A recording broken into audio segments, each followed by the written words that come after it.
Le pape est d'abord un chef de l'État. C'est-à-dire que, comme le président Paul Biya, qui peut se déplacer pour la Guinée, ce n'est jamais pour rien. C'est parce qu'il y a des enjeux. Cameroun, pays marqué par des fractures sociopolitiques profondes, où la crise anglophone fait rage depuis près d'une décennie et où les libertés publiques sont souvent mises à l'épreuve. L'annonce d'une visite papale devient bien plus qu'un événement religieux. Elle se transforme en arène politique. C'est dans ce contexte explosif que Maurice Kamto, le leader charismatique du mouvement pour la renaissance du Cameroun, le MRC, a officiellement sollicité une audience avec le pape Louis XIV prévue au Cameroun du 15 au 18 avril 2026. Une démarche qui n'est pas anodine. Elle vise à internationaliser les plaies du Cameroun et à plaider pour une réconciliation nationale sous le regard d'une autorité morale mondiale. Mais pourquoi ce choix audacieux? Ce qui s'est passé à Yagua est une première dans l'église catholique romaine, que le chef de l'église s'amuse, supposons même que ce soit un amusement, à invoquer le plus grand ennemi de Dieu. Je ne sais pas s'il faut que les gens connaissent, expliquent ça bien. C'est le plus grand ennemi de Dieu. On ne s'amuse même pas à l'inviter. Dans mon village, on dit, si tu le dessines sur le mur, il entre chez toi. Oui. Dans mon village, on ne prononce même pas ça. On dit toujours celui-là, ou alors l'adversaire. Jamais vous entendrez dire ce que le prêtre a dit. La venue du pape Louis XIV au Cameroun s'inscrit dans une tournée africaine plus large du 13 au 23 avril 2026, incluant l'Algérie, l'Angola et la Guinée équatoriale, confirmée par la nonciature apostolique et reliée par le cabinet civil de la présidence camerounaise. Cette visite apostolique, la première depuis plus de 15 ans, cible les archidiocèses de Yaoundé, Bamenda et Douala. Des villes symboliques, Yaoundé siège du pouvoir, Bamenda épicentre de la crise anglophone, Douala poumon économique, souvent agité par des tensions sociales. Pour le régime de Paul Biya, cette invitation papale est une opportunité de légitimer son autorité, surtout après des élections présidentielles contestées. Mais pour l'opposition, elle représente un levier inédit. Des prêtres et des acteurs politiques dénoncent déjà un risque de caution politique au pouvoir en place, transformant le Saint-Père en outil de propagande. Est-ce que la visite du pape peut avoir un impact sur le comportement des gens? Oui. Pourquoi? Parce que le pape a des adeptes, ses fidèles, qui sont nombreux. Et je vous disais, si vous vous amusez par exemple à vous attaquer aux chrétiens catholiques du Cameroun et que vous voulez être un homme politique, soyez sûr que vous aurez tout ce monde-là contre vous. 40%. De 40%. Donc l'homme politique qui est sérieux fait attention et prend en compte tous ces pourcentages que l'on évoque là comme si c'était des amusements. Donc c'est pour ça que l'homme politique doit être quelqu'un de très réservé, mais de très fin dans la manière de conduire ses idées. C'est ici que Maurice Kamto entre en scène avec un communiqué daté du 2 mars 2026 qui a rapidement enflammé les réseaux sociaux et les médias locaux. Publié sur les plateformes officielles du MRC, le document est clair et direct.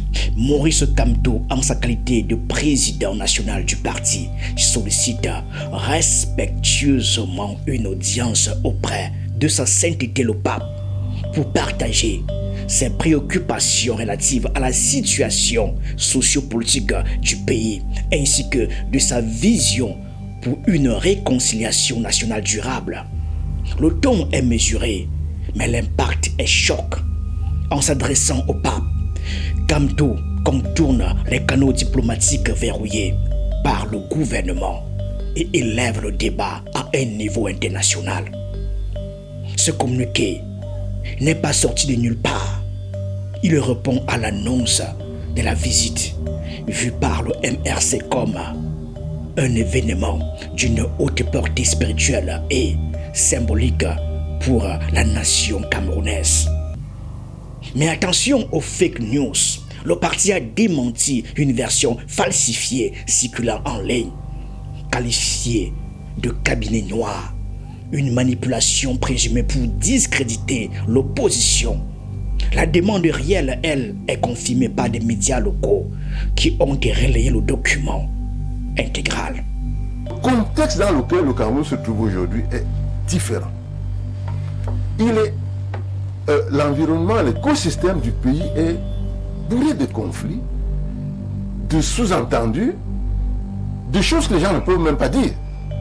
Nous avons par exemple un chef d'État dont l'âge fait controverse.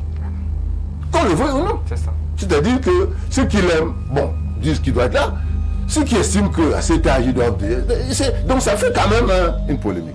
Et on ne peut pas se passer de ça. Peut-être que ce sera un sujet du pape. Au cœur de cette requête, 3 piliers émergent enrichis par le contexte historique du Cameroun. 1. Exprimer les préoccupations sociopolitiques, comme tu veux alerter le pape sur les tensions sociales et politiques persistantes depuis 43 ans au pays. La crise anglophone qui a fait des milliers de morts depuis 2016 est en tête des listes. Ajoutez-y les restrictions aux libertés, les arrestations d'opposants, dont Kamto lui-même en 2019, et les allégations de fraude électorale. Le MRC insiste, le Cameroun a un besoin impérieux de paix et de respect des droits fondamentaux. Cette démarche rappelle les visites papales passées, comme celle de Louis-Paul II en 1995 qui avait appelé au dialogue. 2. Présenter une vision de réconciliation nationale. Le parti se positionne comme une force pacifique, attachée aux valeurs universelles de paix, de justice, de dignité humaine et de dialogue. Maurice Kamto, juriste de formation et ancien ministre, propose une alternative au statu quo. En rencontrant le pape, il espère renforcer un message de cohésion sociale, transformant la visite en catalyseur pour un dialogue inclusif, un thème cher au Vatican sous Louis XIV, connu pour ses appels à la justice sociale en Afrique. 3. Une stratégie d'internationalisation. En s'adressant au pape, Kamto contourne le pouvoir local et attire l'attention mondiale. Comme le note Jeune Afrique, cette visite devient un enjeu politique où l'opposition cherche à placer le gouvernement face à ses responsabilités devant une autorité morale incontestée. Des voix soulignent que cette audience pourrait positionner le pape comme un témoin nécessaire de la fracture politique camerounaise. C'est une tactique classique des oppositions africaines, vue en RDC ou au Zimbabwe, où les visites papales ont servi de plateforme pour des plaidoyers humanitaires. Et le président est un ancien séminariste. Peut-être serait-il réceptif, plus réceptif à un message pontifical pour telle ou telle direction. D'accord. Donc je pense qu'il faut bien comprendre que ce qui se joue aujourd'hui nécessite que les intelligences politiques et sociales s'approprient cela comme un bon. D'accord. Et que les chrétiens nous aident. Que les chrétiens nous aident dans leur méditation. Parce que la méditation donne un comportement d'apaisement, comportement de tolérance. Nous avons besoin de tolérance au Cameroun. Nous avons besoin d'une compréhension mutuelle. Nous avons besoin de baisser la pédale, comme l'a dit. Justement, La demande a suscité un vif débat sur les réseaux sociaux. Des internautes ironisent sur le pape du droit, surnom de Kamto, rencontrant le vrai pape, tandis que d'autres y voient un opportunisme. Certains notent l'intrigue autour du titre président national du MRC, rappelant les tensions avec le régime. Du côté du pouvoir, silence radio pour l'instant, mais l'agenda papal est souvent coordonner avec les autorités locales, rendant l'audience incertaine. Historiquement, les papes ont rencontré des opposants comme François avec des leaders vénézuéliens, mais évitant les ingérences directes. Pour Maurice Kamto et le MRC c'est un pari. Si accordée, l'audience pourrait booster sa crédibilité. Si refusée, elle exposerait un contrôle du régime sur la visite. Le volet spirituel reste important pour l'humain aujourd'hui et j'ai bien peur pour tous ceux qui se lèvent comme modèle, comme repère, comme exemple et qui ne réalisent pas que chaque fois qu'ils exercent dans ces fonctions, ils sont dans la véritable présence de Dieu et c'est ça qui va constituer leur jugement. Donc aujourd'hui l'interpellation est claire.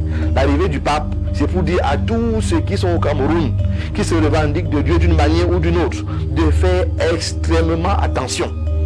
Le jugement va commencer par l'intérieur.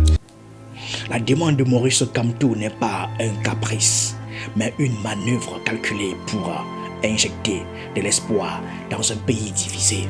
En invoquant le pape, il transforme une visite spirituelle en appel à l'action politique, rappelant que la paix ne naît pas du silence, mais du dialogue. Reste à savoir si Léon XIV, successeur de François dans son engagement pour les marginalisés, acceptera de jouer ce rôle. Le Cameroun est assoiffé de changements et cette rencontre pourrait être le déclic ou un mirage de plus. Suivez l'actualité. Avril 2026 s'annonce comme un mois pivotal pour la nation vert, rouge, jaune.